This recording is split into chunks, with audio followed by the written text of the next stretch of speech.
कुछ साल पहले हमने एक गीत गाया था कि चुपके चुपके चुपके चुपके शिव बाबा ब्रह्मा के तन में आए, ज्ञानामृत पिला के बच्चों को नशा चढ़ाए। चुपके चुपके चुपके चुपके शिव बाबा ब्रह्मा के तन में आए, ज्ञानामृत पिला के बच्चों को नशा चढ़ाए। देखो, माने शिव बाबा अदृश्य परमात्मा, जिन्हें इन आँखों से हम देख नहीं सकते, चर्म नेत्रों से हम नहीं देख सकते। हर एक चीज जब चर्म नेत्रों से दिखाई दे तभी सही है, ये कहना रॉन्ग है।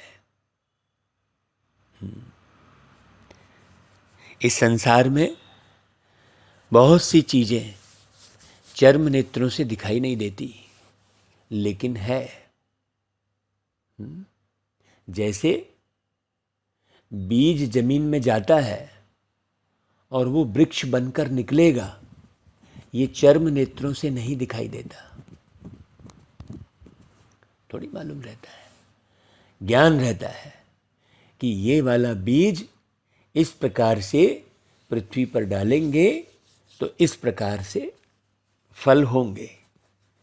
ये सब अदृश्य रहता है और वो अदृश्य हमें बाद में दृश्य में दिखाई देता है। यदि ज्ञान ना हो और उस बीज को फेंक दिया जाए तो वो फल हमें मिलता नहीं है। उसी प्रकार परमात्मा अदृश्य है, आत्माएं भी अदृश्य हैं। इस संसार में बहुत सी समस्या अदृश्य आत्माओं के कारण है, ये बहुतों को नहीं मालूम। बहुत सारी बीमारी, बहुत सारी परेशानियां, बहुत सारे लड़ाई झगड़े अदृश्य आत्माओं के कारण है। लेकिन अदृश्य का ज्ञान न होने के कारण मनुष्य भटकता रहता है ना। बाबा कहते हैं कि मीठे बच्चे, तुम्हारी याद अनकॉमन है। बाकी दुनिया में याद देखने वाली वस्तुओं को, देखने वाले व्यक्तियों को करते हैं, लेकिन यहाँ जिसे तुम इन आँखों से देखते नहीं, उसे याद करते हो। और उन अदृश्य परमात्मा की याद का परिणाम क्या होता है कि उस याद से तुम्हारे विकर्म विनाश हो जाते हैं। जो तुमने विकर्म किए हैं, विकर्म मतलब विकारों के वशीभूत होकर किए जाने वाले कर्म। भाई, विकार की उत्पत्ति कहाँ से होती है? शरीर समझने से, स्वयं को शरीर समझने से। अब सारी दुनिया स्वयं को शरीर समझ रही है कि नहीं?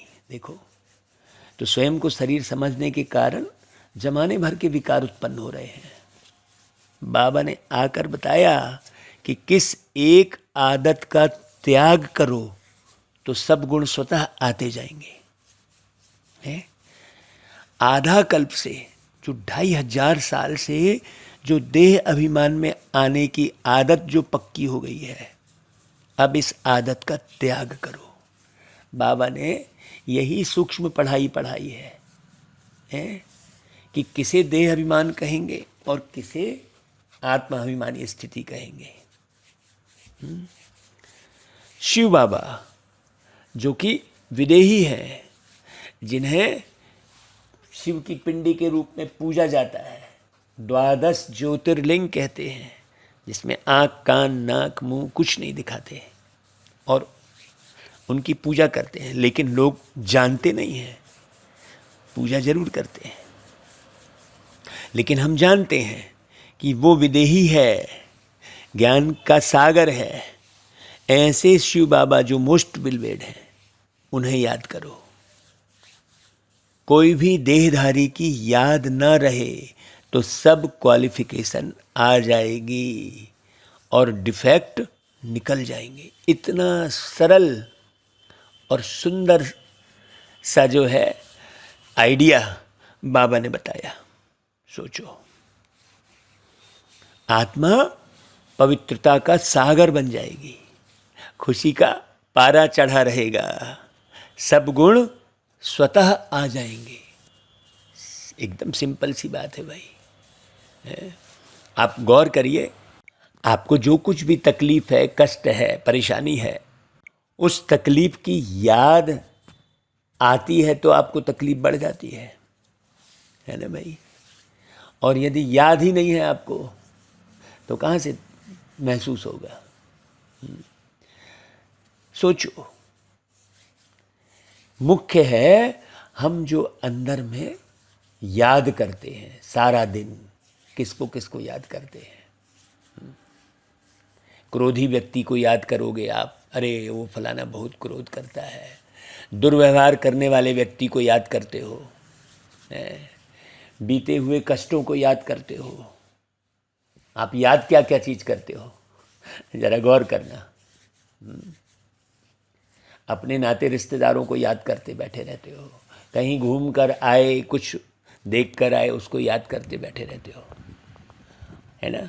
उसके स्थान पर निराकार परमात्मा को निराकार होकर याद करेंगे तो खुशी का पारा भी चढ़ेगा और सारे गुण, क्योंकि परमात्मा सर्वगुण संपन्न है, तो उनकी एक्यूरेट याद से आपके अंदर सर्वगुण आ जाएंगे।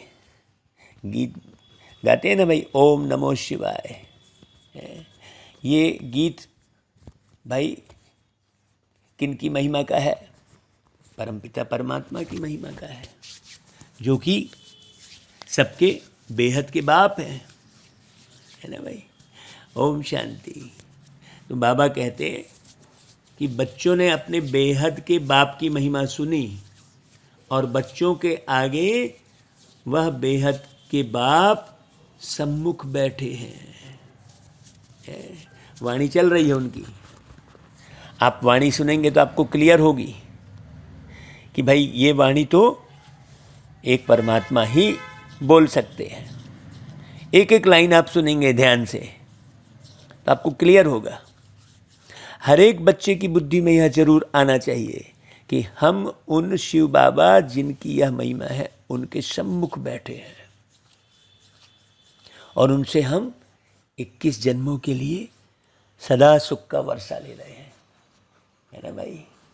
बुद्धि में रहता है ना भाई कि इस बीज से ये झाड़ बनेगा और फिर प्रयास करते हैं।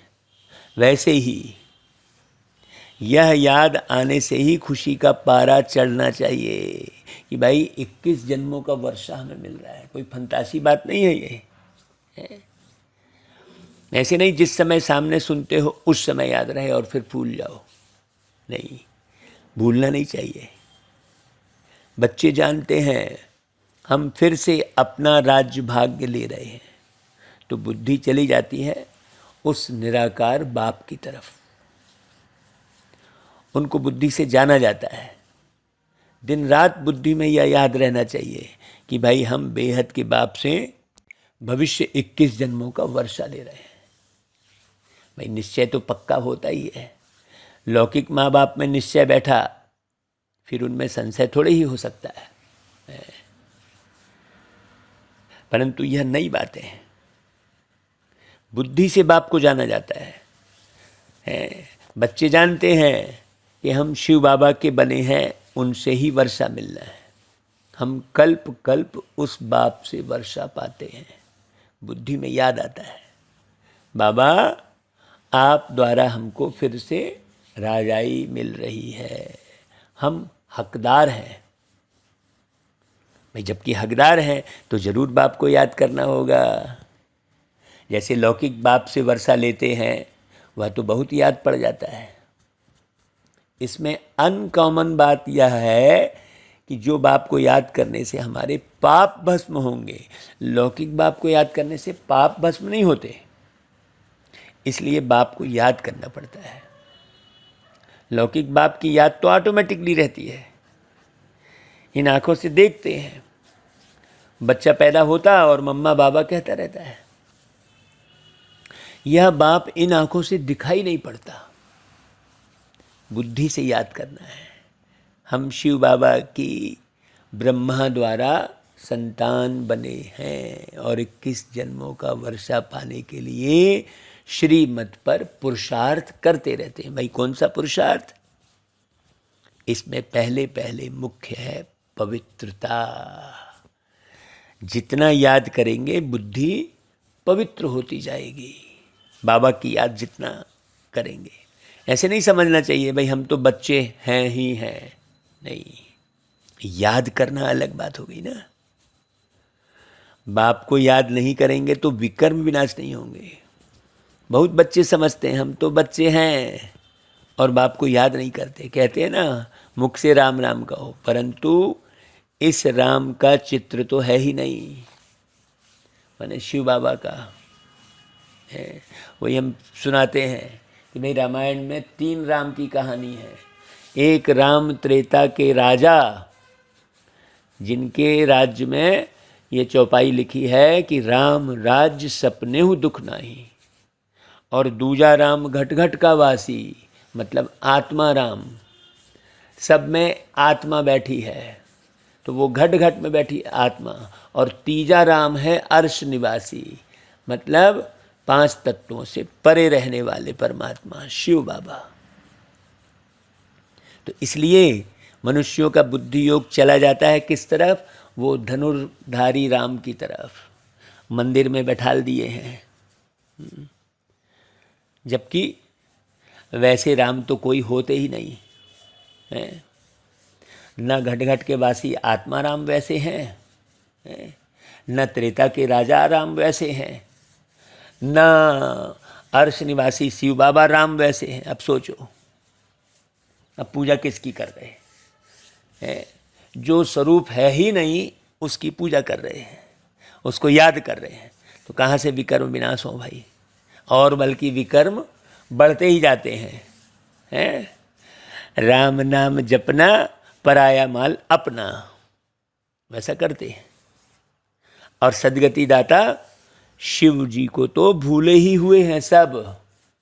हाँ, कि कैसे शिव बाबा एक मानवी तन में प्रवेश करके वर्षा देते हैं।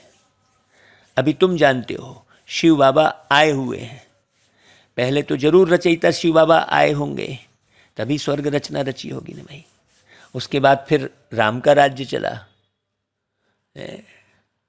अब तुम सतयुग त्रेता में राज्य करने के लिए बाबा से वर्षा ले रहे हो, यह बुद्धि में चलना चाहिए।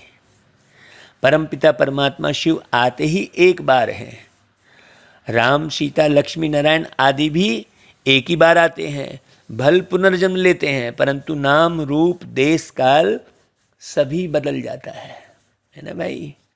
अब हम पिछले जन्म में राजा रहे, ये थोड़ी काम आएगा है। जो भी कर्म करेंगे इसी जन्म में, जो कर्म करेंगे वही काम आएगा ना भाई। पिछले जन्म में हमारे बहुत बड़े महल थे, हम राजा थे, वो थोड़ी काम आएगा। सोचो अभी इस जन्म में हम जो कर रहे हैं वो नेक्स्ट जन्म में थोड़ी काम आएगा, नेक्स्ट जन्म में फिर कर्म करना पड़ेंगे। तो ऐसे ही राम सीता का भी नाम रूप देश काल सब बदल गया, अब आप उसी नाम रूप में पूजे जा रहे हो। राम सीता भी प्रारब्ध भोगने लिए पुनर्जन्म लेते हैं। सोचो यह ज्ञान सारा बुद्धि में टपकना चाहिए तो खुशी रहेगी। कोई को भी समझाना बहुत सहज है। स्वर्ग के रचयिता बाप से तुमको इस समय वर्षा मिल सकता है। बेहद के बाप को याद तो सभी करते हैं। बाप नई सृष्टि रचता है तो सभी सुखी हो जाते हैं, इस समय तो सभी दुखी हैं। यह ड्रामा ही सुख दुख का बना हुआ है। सुख में कौन राज्य करते? लक्ष्मी नारायण, और फिर त्रेता में राम सीता, बाकी सब दुख में राज्य करते हैं।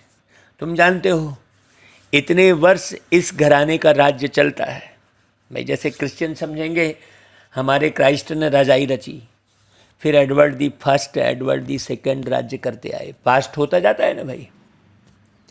है जैसे आप महाराणा प्रताप, शिवाजी महाराज, इन सब का है, आप हिस्ट्री पढ़ते हो ना है। बाकी राम सीता कौन, लक्ष्मी नारायण कौन, या भारतवासी को तो कुछ भी पता नहीं है। तुम बच्चे जानते हो हैं। सतयुग में लक्ष्मी नारायण का राज्य था, जिसको ही हेवन, स्वर्ग कहा जाता है, जो बाप ही स्थापन करते हैं। पतित दुनिया में आए तब तो पावन बनाए भाई बाबा, यह याद रहना चाहिए। हम उस बाप से बेहद का वर्षा ले रहे हैं, श्रीमत पर और धारणा कर रहे हैं, यह भूलना नहीं चाहिए। बरोबर शिव बाबा कल पहले भी आए थे, जिनका यादगार भी है। अब वह फिर से आए हुए हैं। पहले आते हैं निराकार शिव बाबा, वह आकर तुमको देवी देवता बनाते हैं। सतयुग में लक्ष्मी नारायण प्रैक्टिकल में राज्य करेंगे, है ना भाई। जैसे आप बताया ना उदाहरण कि भाई कोई भी सामग्री लेते हैं कि भाई मिलाते हैं, ये करते हैं, ये पहले ज्ञान रहता है कि इसमें इसको मिलाएंगे तो ये बनेगा, और फिर मिलाते हैं तो बन जाता है। ऐसे ही है, भक्ति मार्ग में पुजारी बन चित्र बनाते हैं, वही नारायण अपने ही चित्र हैं। आप अपने ही चित्र टांगते हो ना भाई घर में, खींच खींच के, फिर याद करते रहते हो ऐसे थे हम जब 20 साल के थे तो ऐसे थे, आज हम 50 साल के हो गए हैं, अब देखो चेहरा बदल गया। ऐसे याद करते रहते हो ना। ऐसे ही लक्ष्मी नारायण थे, अब केवल अपने चित्र बना रहे हो, ये याद नहीं है कि हम ही थे। बाकी लक्ष्मी नारायण का इस समय कोई एक्यूरेट चित्र तो है नहीं। फिर प्रैक्टिकल में आएंगे। अब शिव बाबा तुमको प्रैक्टिकल में पढ़ा रहे हैं ब्रह्मा द्वारा। कितनी सीधी बात है भाई, सोचो। और कोई भी स्कूल में ऐसे नहीं कहेंगे कि तुम आत्मा पढ़ती हो और टीचर आत्मा हमको पढ़ाती है। वह सब मनुष्य मनुष्य को पढ़ाते हैं। ये ध्यान थोड़ी रहता है कि आत्मा आत्मा पढ़ रहे हैं। वास्तव में पढ़ाती आत्मा है और आत्मा ही आर्गन्स द्वारा पढ़ती है। आत्मा कहती है कि मैं अब बैरिस्टर बन गया हूँ। नॉलेज से बैरिस्टर बनते हैं। पहले थोड़ी बैरिस्टर था, फिर धीरे धीरे नॉलेज लेते लेते बैरिस्टर बन गया। यहाँ तो है वंडरफुल बात। निराकार शिव बाबा यहाँ निराकार आत्माओं से बात कर रहे हैं, शरीर का माध्यम लेकर। आत्मा में ही संस्कार रहते हैं, मनुष्य भूल जाते हैं। निराकार बाबा इन द्वारा समझाते हैं। उनका एक ही नाम है शिव। तुम भी कहते हो शिव बाबा तो बुद्धि ऊपर चली जाती है। लौकिक बाप को याद करने से तो शरीर याद आ जाएगा ना भाई। शिव बाबा का शरीर तो है ही नहीं। परमात्मा का मंदिर ही निराकारी रूप का है। आकारी देवताएं हैं और साकारी मनुष्य हैं। वह है ही निराकार शिव है। अभी आकार में है देवताएं, फिर साकार में भी होंगे देवता, है ना भाई। अभी तो साकारी मनुष्य हैं, देवता यहाँ पर किसी को बोल नहीं सकते। तो तुम आत्मा अब नॉलेजफुल बन रही हो। बाबा कहते हैं मैं निराकार हूँ, मेरे में सृष्टि के आदि मध्य अंत का नॉलेज है। ऐसा कोई बोलेगा क्या भाई? मैं तुमको पढ़ाता हूँ इस मुख द्वारा, तुम भी मेरे समान नॉलेजफुल बन जाओ। यह नॉलेज सिवाय निराकार बाप के कोई दे नहीं सकता। तो निराकार परमात्मा को ही नॉलेजफुल, ब्लिसफुल, पतित पावन कहा जाता है। बाबा कहते हैं पुरानी दुनिया को बदल, नई दुनिया मैं ही बनाता हूँ। जैसे मुझ निराकार में सारे झाड़ की नॉलेज है, वैसे तुम आत्माओं को भी बनाता हूँ भाई। जैसे आप किचन में जाओगे तो सामग्री देख के कहोगे ना, यहाँ इससे हम ये बनाएंगे, तो वो चीज़ तो अदृश्य में रहती है, फिर बनाते हो तो दृष्टि में आ जाती है ना कि भाई हम समोसा बनाएंगे, भजिया बनाएंगे, पकोड़ा बनाएंगे, हैं। तो पहले तो नहीं रहता वो, पहले नॉलेज रहती है कि ऐसे से ऐसे करेंगे, आग में इसको रखेंगे तो ये चीज़ बन जाएगी। नॉलेज रहती है, नॉलेज के आधार पर कर्म करते हो। तो वैसे ही बाबा निराकार साकार का पूरा नॉलेज देते हैं। निराकार साकार आकार का नॉलेज प्राप्त करके ही दुनिया को परिवर्तित कर सकते हैं। तो बाबा कहते हैं जैसे मुझ निराकार में सारे झाड़ की नॉलेज है, हैं, वैसे तुम आत्मा भी ऐसे नॉलेजफुल बनती हो। तुमको मैं आप समान बनाता हूँ। तो वो स्थिति रहती है क्या? सोचो, सारे दिन में निराकारी अवस्था, सारे दिन में निराकारी अवस्था, नॉलेजफुल निराकारी अवस्था, बिल्कुल पूरी तरह से नॉलेज में, कहीं अटके नहीं, कहीं फटके नहीं हैं। बाबा कहते हैं इस सृष्टि के आदि मध्य अंत की नॉलेज से तुम चक्रवर्ती राजा रानी बनेंगे, है ना भाई। जैसे नॉलेज से जेवर बनता है, रहता तो सोने की डिल्ली है, बाद में फिर उसको ऐसे से ऐसा जेवर बनाएंगे कहते हैं। सब हर एक चीज़ नॉलेज से ही है। नारियल का बूच छीलते हैं, पहले बूचे ही बूच रहता है, फिर उसी से कैसी मजबूत रस्सी बन जाती है। सोचो, वो टुकड़े टुकड़े नारियल का जो बूच होता है तो रस्सी बनती है ना, और फिर वो रस्सी कितना काम आती है। तो नॉलेज से ही तो है ना सब कुछ। सोचो, तो इस नॉलेज से तुम चक्रवर्ती राजा रानी बनेंगे। मनुष्य मनुष्य को देवता बना ना सके। बाबा हैं ज्ञान के सागर, पवित्रता के सागर। तो बच्चों को आप समान बनाते हैं, तो सब गुण होने चाहिए। तो ऐसे बाबा को कितना याद करना चाहिए भाई, सोचो। फिर तुम देवता बनेंगे तो क्वालिफिकेशन बदल जाएगी।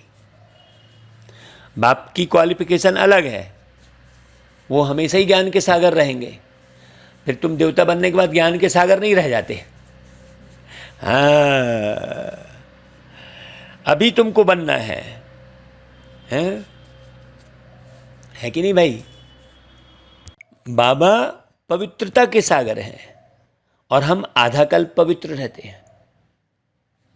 बाबा कहते हैं ड्रामा अनुसार तुम पतित बनते हो, फिर मैं आकर तुमको पावन बनाता हूँ 21 जन्म के लिए। ये राज अच्छे से बुद्धि में बैठ जाना चाहिए। सिर्फ तुम श्रीमत पर चलो। भाई कौन सी श्रीमत है? केवल सारा दिन एक मुझे याद करो, बाबा कहते हैं। हाँ, दूसरा ना कोई। भाई जैसे मीराबाई ने मेरे तो गिरधर गोपाल दूसरों ना कोई कहा, वो अनजाने में कहा तो भी विष जो है अमृत में बदल गया। ये तो प्रैक्टिकल देखा ना है। बाबा कहते हैं मैं तुमको स्वर्ग का मालिक बनाता हूँ। तो बाप को भूल और कोई की याद में रहेंगे तो डिफेक्टेड हो जाएंगे। ये बाबा देखो सावधानी दे रहे हैं। मुरली कोई साधारण नहीं है, लेकिन प्रत्येक बच्चा मुरली को साधारण रूप में पढ़ लेता है, साधारण रूप में सुन लेता है। गहन याद में रहकर मुरली सुने तो एक एक शब्द अंदर प्रवेश करे। यार बाबा बोल क्या रहे हैं, सोचो है कि मुझे कौन सी अवस्था बनानी है। शिव बाबा हैं मोस्ट बिलवेड, सबसे प्यारे बाप हैं वो।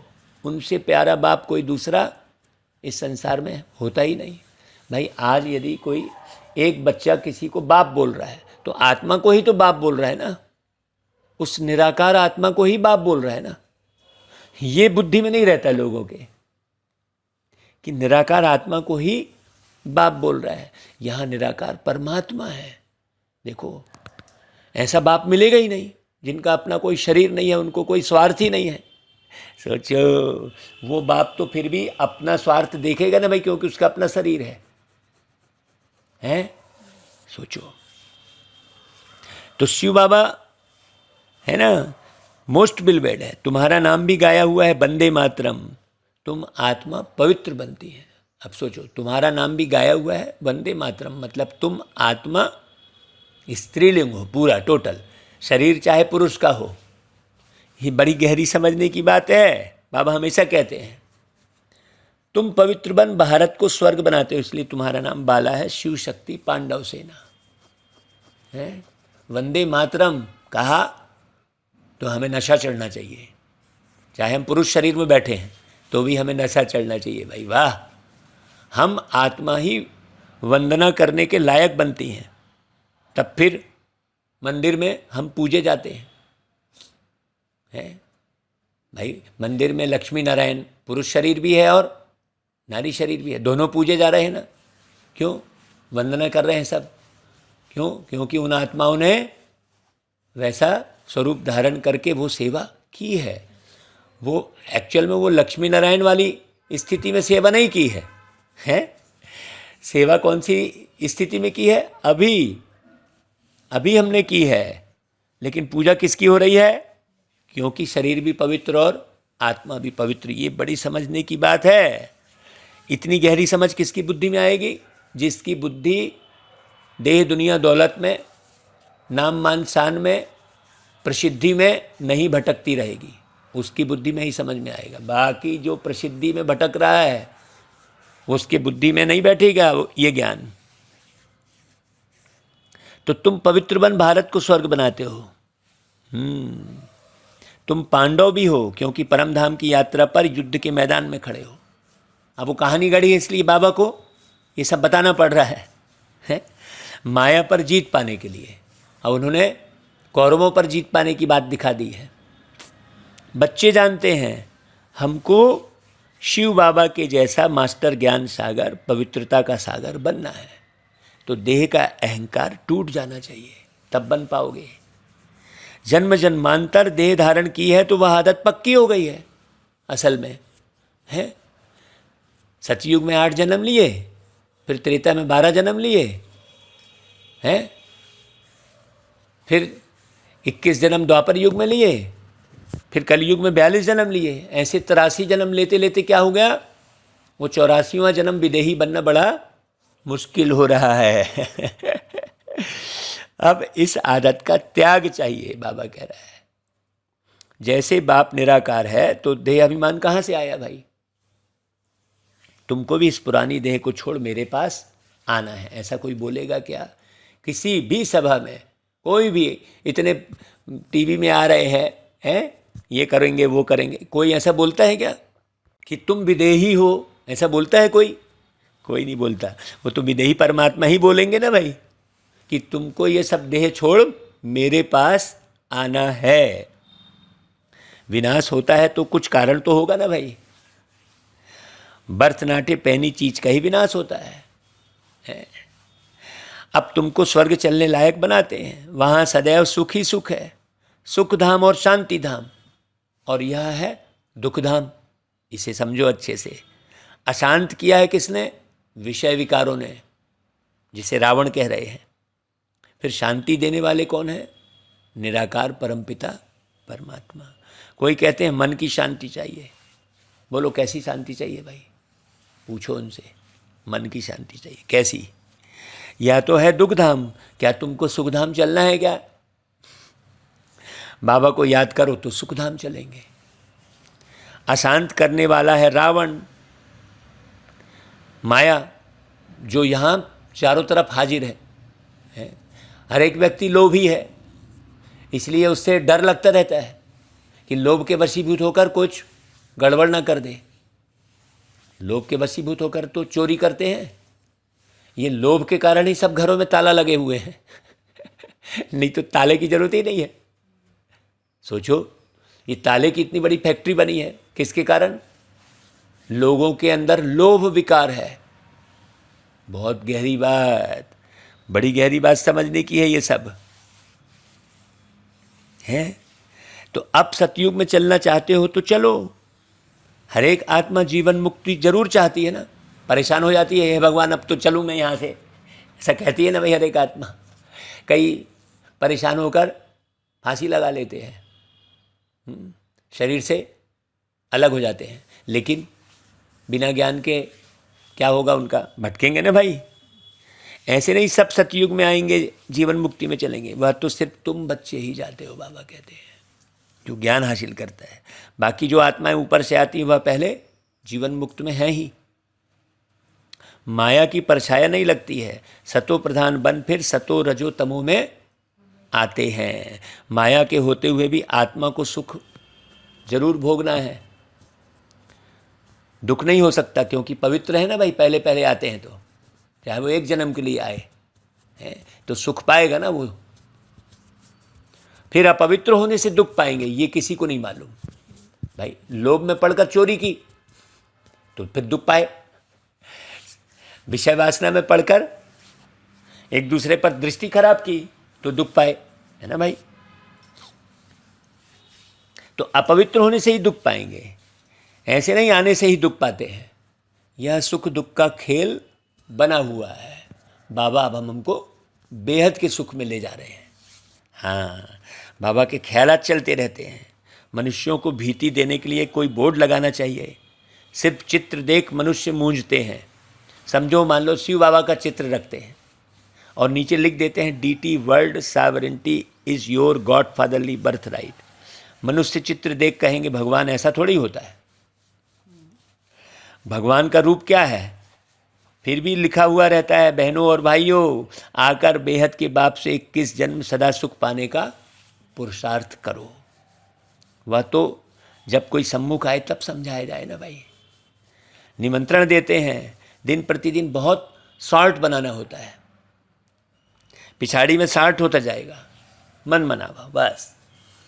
अब बाप को याद करो और उनसे वर्षा लो। हाँ, डिटेल में जो समझ गए वो तो समझ गए, अब तो शॉर्ट होता जाएगा। इतना डिटेल बताने का समय ही नहीं रहेगा, इतनी भीड़ बढ़ गई। सोचो, इतनी आत्माएं उतर आई परम धाम से, तो लिखना चाहिए है। बहनों भाइयों, सतयुग की राजाई 21 जन्मों के लिए बाप से आकर प्राप्त करो। इस होवनहार लड़ाई के पहले, इस लड़ाई से ही स्वर्ग के द्वार खुलते हैं। यह कोई दुनिया नहीं जानती है। जो लड़ाई हो रही है, बमबारी हो रही है, इसके बाद स्वर्ग के द्वार खुलेंगे, ये किसी को पता ही नहीं है। इसलिए दुखी होते रहते हैं। और हमको मालूम है, तो जितनी भी लड़ाई लगती है, जो भी होता है, ज्ञान प्राप्त किए हैं तो अपने को कोई उसमें हाय हाय नहीं होती, जरा भी नहीं होती हाय हाय। वह कोशिश करते हैं कि लड़ाई ना लगे हैं। तुम जानते हो, इस महाभारी महाभारत लड़ाई से ही महाविनाश होना है। सब आत्माओं को वापस तो जरूर जाना है ना भाई। तो इकट्ठा तो सबके शरीर नष्ट होंगे ही होंगे, क्योंकि खेल पूरा हुआ है। फिर से पाठ बजाने आएंगे ही। तो युक्ति से लिखना चाहिए। यदि हम ऐसे ही बोल देंगे तो बोलेंगे अरे यार ये कैसा आदमी है ना। बहुत युक्ति से। तुम हो रूहानी पंडे और वह है जिस्मानी देहधारी पंडे। वो भी छड़ी लगाते रहते हैं। जगन्नाथपुरी में जाओ, छड़ी मारेंगे। तुम अपने को विदेही आत्मा देह से अलग समझते हो। तुम जानते हो बाप हम आत्माओं को ले जाएंगे। अब इस ज्ञान में बुद्धि किसकी लगेगी भाई? मन किसका लगेगा? जिसका मन देहधारियों की तरफ नहीं होगा, वस्तुओं की तरफ नहीं होगा, उसका ही मन लगेगा। जब मन लगेगा तभी बुद्धि लगेगी, और मन नहीं लगेगा तो बुद्धि काम ही नहीं करेगी। हाँ, इसलिए हमने गीत गाया कि मन को प्रभु में लगा लो तुम, जीवन को दिव्य बना लो तुम, है ना भाई। तो तुमको लिखना पड़े कि बेहद के बाप से आकर वर्षा लो। निराकार अक्षर जरूर लिखना है नहीं तो मूंझेंगे लोग। तुम जानते हो बाबा आए हुए हैं इस कर्म क्षेत्र पर, है ब्रह्मा बाबा के तन में कर्म क्षेत्र पर आए हैं ना भाई बाबा। हम भी वहाँ से आते हैं। सभी आत्माएं जो एक्टर्स हैं, इम्पेरिसिबल इमॉर्टल आत्माएं हैं, कब मरती नहीं है। यह अच्छी रीति निश्चय हो जाना चाहिए कि भाई आप कभी मरते ही नहीं हो। हम शिव बाबा से अनेक बार वर्षा ले चुके हैं, फिर भी लेंगे। ये याद आना चाहिए, ये याद आना चाहिए, तो बड़ा सहज हो जाएगा। पुरुषार्थ से तुम जानते हो शिव बाबा हमको स्वर्ग का वर्षा दे रहे हैं, तो क्यों नहीं उनसे वर्षा लेते हो भाई। बाप और वर्षे को याद करेंगे तो अंतमति सोगति हो जाएगी।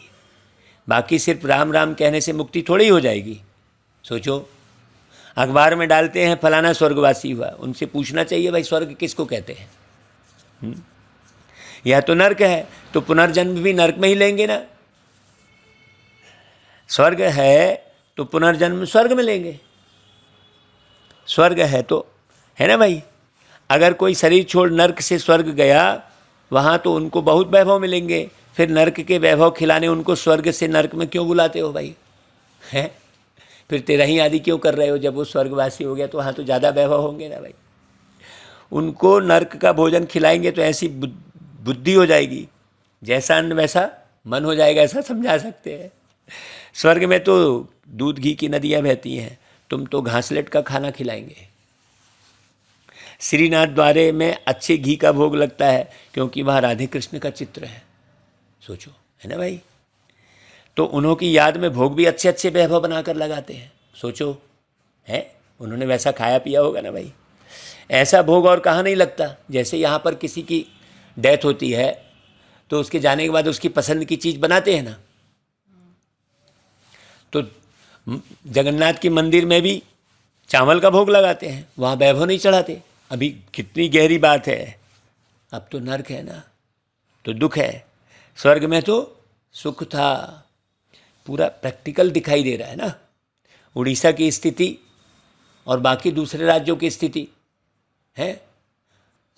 बालाजी का मंदिर और जगन्नाथ जी का मंदिर, अंतर तो दिखता है ना भाई। अब वहाँ वैभव नहीं चढ़ाते और वहाँ सोना चढ़ाते हैं। तो स्वर्ग में तो सुख था। बाप समझाते तो बहुत अच्छे हैं, परंतु धारणा नंबरवार होती है। यह भी ड्रामा अनुसार है। नूंद है ड्रामा में। ड्रामा अनुसार नौकर चाकर भी बनने, सिस्टम सेट है भाई। थर्ड क्लास टिकट भी कोई तो जरूर लेंगे ना भाई। ट्रेन जा रही है तो जनरल बोगी में भी तो कोई तो बैठेगा, जिसकी जितनी ताकत। ऐसे ही जिसकी जितनी बुद्धि फर्स्ट क्लास होगी वो फर्स्ट क्लास ज्ञान सुनेगा, और जिसकी थर्ड क्लास होगी तो सोचो, सूर्यवंशी राजधानी, सेकंड क्लास चंद्रवंशी राजधानी, और थर्ड क्लास है प्रजा। उनमें भी नंबरवार है। अब जिसको जो टिकट चाहिए वह ले ले भाई। बाबा देखो, अच्छा मीठे मीठे सीखी लधे बच्चों प्रति माता पिता बाप दादा का याद प्यार और गुड मॉर्निंग। रूहानी बाप की रूहानी बच्चों को नमस्ते, और हम रूहानी बच्चों की रूहानी माता पिता बाप दादा को याद प्यार गुड मॉर्निंग और नमस्ते। तो भाई धारणा के लिए सार क्या है कि बाप समान ज्ञान का सागर, पवित्रता का सागर बनना है। विदेही बनने का अभ्यास करना है। दूसरी पॉइंट, बाप की याद से बुद्धि को पवित्र बनाना है। जितना ज़्यादा बाबा की याद होगी उतना ही ज्ञान क्लियर होते चला जाएगा अपने आप। एक एक चीज़ समझ में आएगी। उस गुणान में रहेंगे तब ना। अब हमने मुरली सुनी और गुणान दूसरा चल रहा है भाई। हथ काढ़े दिल यार ले है भाई। एक गणित पढ़ने वाला बच्चा क्या करेगा? कपड़े भी पहनता रहेगा तो वो गणित का जुगाड़ कैलकुलेशन करता रहेगा, है वैसे ही है। नाश्ता भी करता रहेगा तो उसको परीक्षा में आने वाले प्रश्न ही याद आते रहेंगे, उसका उत्तर याद आता रहेगा। वैसे ही सदा इसी नशे में रहना है कि बेहद के बाप से 21 जन्मों का वर्षा ले रहे हैं। बहुत अच्छी रीति समझना भाई। वरदान, न्यारेपन के अभ्यास द्वारा पास विद आनर होने वाले ब्रह्मा बाप समान भव। जैसे ब्रह्मा बाप ने साकार जीवन में कर्मातीत होने के पहले न्यारे और प्यारे रहने के अभ्यास का प्रत्यक्ष अनुभव कराया है। सेवा व कोई कर्म छोड़ा नहीं, लेकिन न्यारे होकर सेवा की। कोई कर्म छोड़ने की बात तो कर नहीं रहे यहाँ पर। यह न्यारापन हर कर्म में सफलता सहज अनुभव कराता है। तो सेवा का विस्तार भल कितना भी बढ़ाओ, लेकिन विस्तार में जाते सार की स्थिति का अभ्यास कम न हो, तब ही डबल लाइट बन कर्मातीत स्थिति को प्राप्त कर डबल ताजधारी ब्रह्मा बाप समान पास विद ऑनर बनेंगे। अब है ना भाई। अच्छा भाई, स्लोगन, स्वयं को ऐसा शक्ति स्तंभ बनाओ जो अनेकों को नए जीवन बनाने की शक्ति प्राप्त हो। हाँ, अच्छा भाई, ओम शांति।